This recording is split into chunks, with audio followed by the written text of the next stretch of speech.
नमस्कार दोस्तों। ये जो भजन मैं सुना रही हूँ ये मंदोदरी और रावण जी के बीच का संवाद है। इस भजन में सोने शब्द का इस्तेमाल दो बातों के लिए हो रहा है। आप सुनिए और समझिए किस लिए हो रहा है। सजन सोने की दीवारें हमें सोने नहीं देती।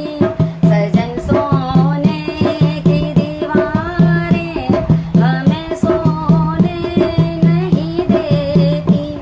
चमकते तीर तलवारें हमें सोने नहीं देती। सजन सोने की दीवारें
में